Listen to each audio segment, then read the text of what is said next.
Welcome to the Fundraising Leadership Mini Podcast, where we share tips to empower leaders in the nonprofit world. I am Margaret Katz-Can, and I'm here today with David Landuli. Hey, Margaret. Hey, David, how's it going? Good.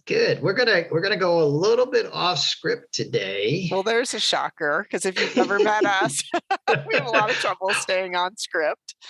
Spoiler alert, Janice. We're just putting it out there, Janice. We're going a little off script today. We're not following the rules for the mini podcast. For those of you who have been listening, we have spent several weeks talking about the various, or introducing you. Well, probably you've already met many of them, but to the list of saboteurs as they appear in Shirzad Chameen's PQ program. But today we've come up with a new saboteur. We've invented a new saboteur. Well, yeah, it lives in the land of some of the other saboteurs we have already spoken about. And just to remind folks, if you haven't tuned in to these mini podcasts, we're talking about some of the behaviors and mind patterns that we all have to a certain degree, and how they had an original survival function. They may have served us well when we were younger, but maybe not so much as adults and as professionals, as leaders. Yeah. And I think the one we're going to talk about today is it has pretty big impact, not just on us, but I think it's got a funny way of really leaking out into the planet. Yeah. So I'm going to let David cue us up here. All right, thanks. Let's call it the scarcity saboteur. And surprisingly, and again, for Janice, who's, like our cheerleader for the podcast, Janice and I started our first workshop with the United Way of Greater Toronto. Was a workshop on scarcity. Yeah, how fun. So there's with a group of fundraisers. Yeah. Well, it's funny, right? Because both David and I were fundraisers in our former lives before becoming coaches and leaders. And scarcity it's funny because there's so much of it in the fundraising world. But what's also true is you really can't raise money when that saboteur is acting up for you. When that scarcity saboteur, you just can't. Yeah. Yeah, I shared with Margaret, I shared with you before getting on the podcast that, I had and still have a scarcity mindset, although, I've been working on that for over 20 years. And I think we all have it. I think it is just a survival function, that we hoard resources. We are afraid of running out. Yeah. And so there's a certain helpful way that voice can help you survive. Yeah. I want to say too, I think you're talking about money and resources, but I also think that scarcity mindset can live, like about us in our personalities, I'm not enough, or I'm not good enough. So sure. It's a big one. And it's a kind of judge, right? I mean, it's a voice of the judge. It's a voice of the judge. It's also, it's a voice of the controller, which we've talked about previously. Yeah.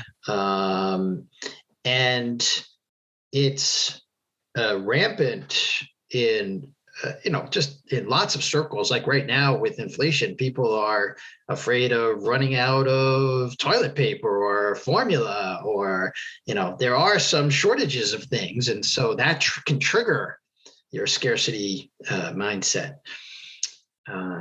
And not that helpful for fundraisers or fundraising leaders. And the way it showed up, it was so interesting when Janice and I did the workshop with the United Way. It showed up around time. Oh, yeah. There's another place of scarcity. Yes. Yeah. There's not enough. I don't have enough time. Not enough time. Never enough time. Yeah. I don't have time to do everything I want to do. Oh my God.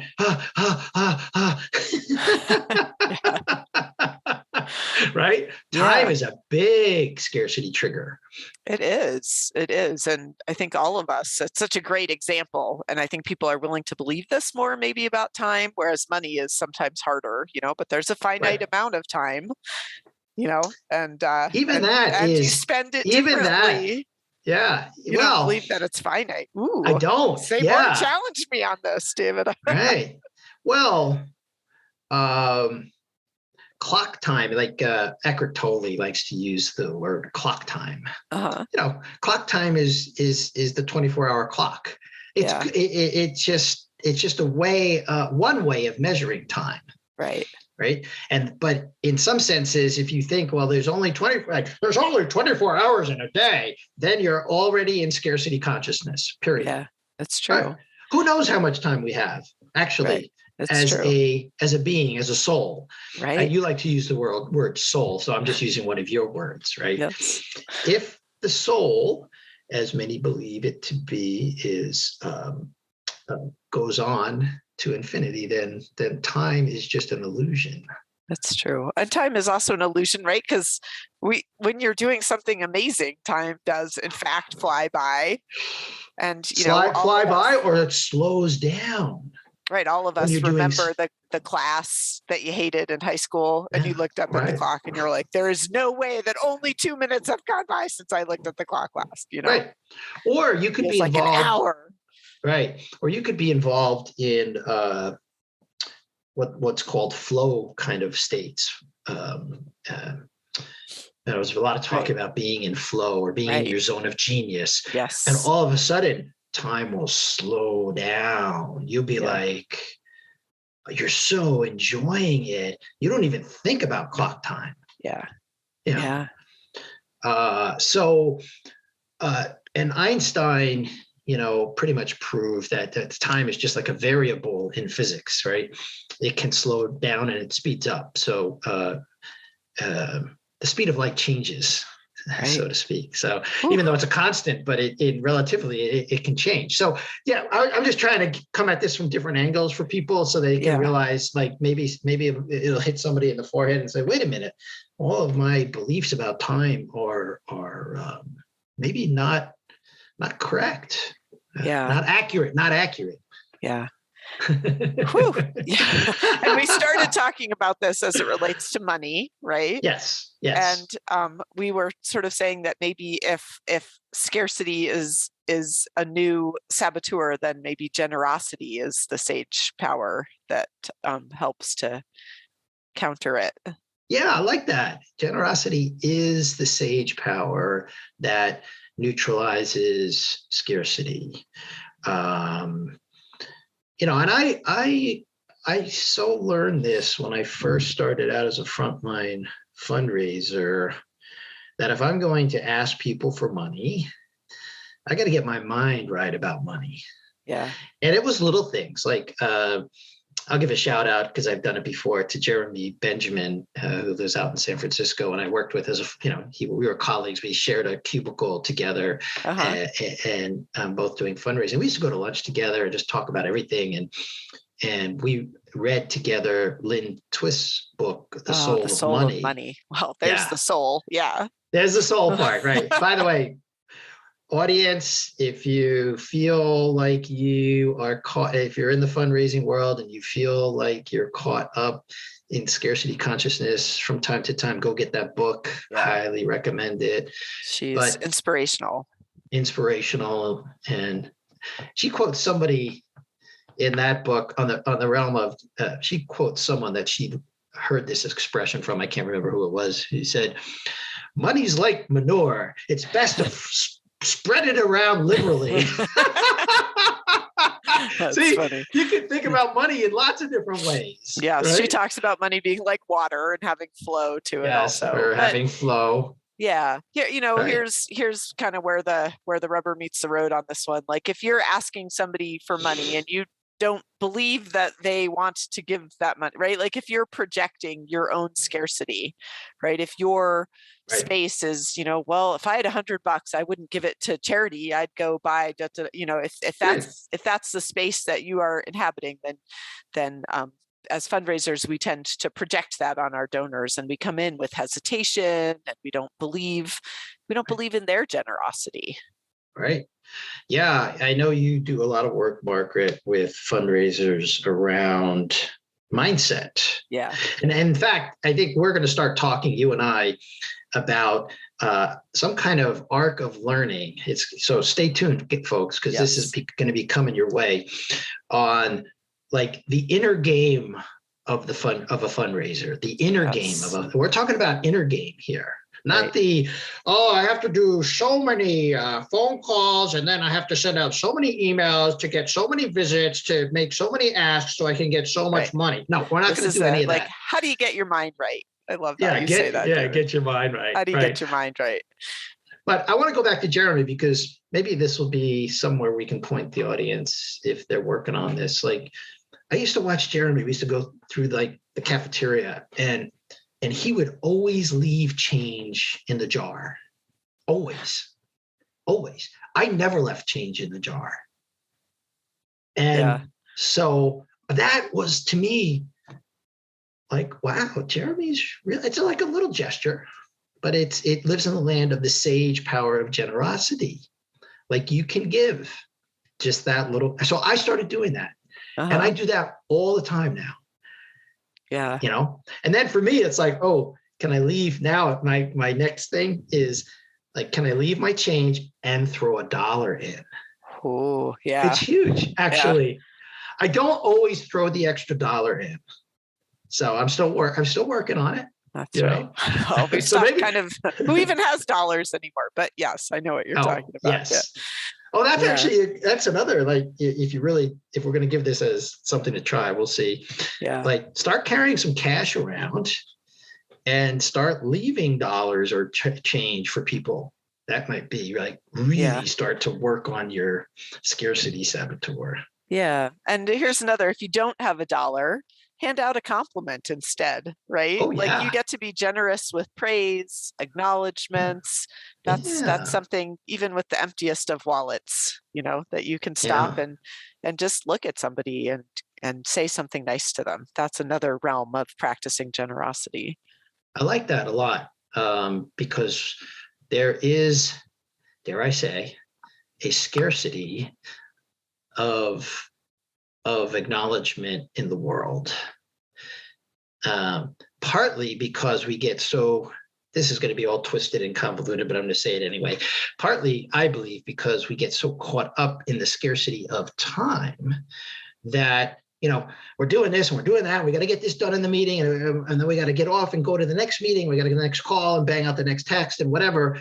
We forget to just pause and acknowledge people that we're with. And man, is that a huge gift to give people acknowledgement.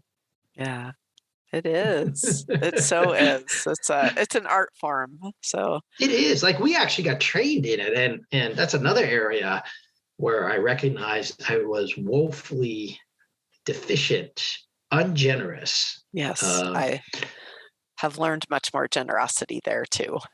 That was something I had to learn. Yeah. Yeah. Yeah. So where do we want to point people, David, this week? Yeah, that's a good question. Well, we're going to, in the show notes, since we just invented a new saboteur, maybe folks at Positive Intelligence will hear this podcast. And we've invented a new saboteur and a new sage power. Yes. But both of them live in the land of like wiser elder self. I would say the wiser elder self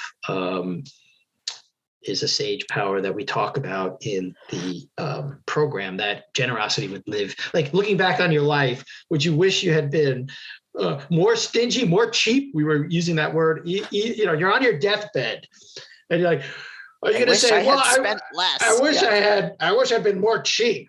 Like I wish there was more money in my bank account that I can't use when I'm dead. I wish I hadn't treated David to lunch that day. Yeah. You know, no, you're going to say like, oh, I wish I had been more generous with people in my lives. I wish I had given them, I wish I'd acknowledged them more. I wish I'd given them more, you know? Right.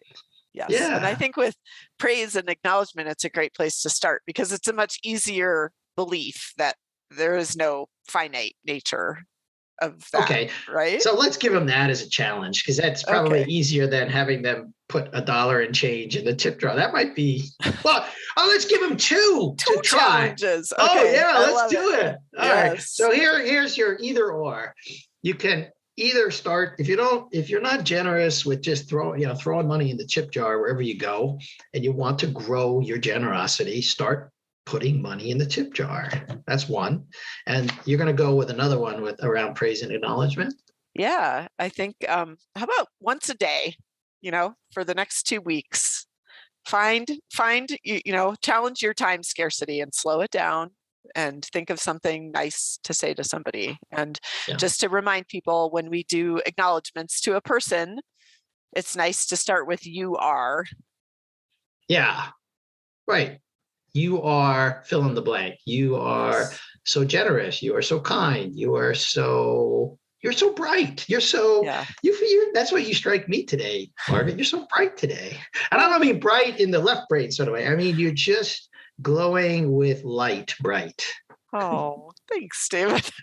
See, there it is. There it is. Oh, that's lovely. Yeah. Oh, yeah. And David, you are playful and so much fun for me today. So Thank you. I I feel beautifully appreciate that. connected. Yeah. Yeah. Good. And that's how you do it, guys. Just that easily.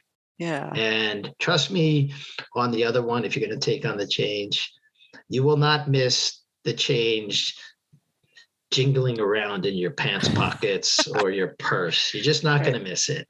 You're not going to miss it. I love that. Great. All right. This podcast is brought to you by Fundraising Leadership.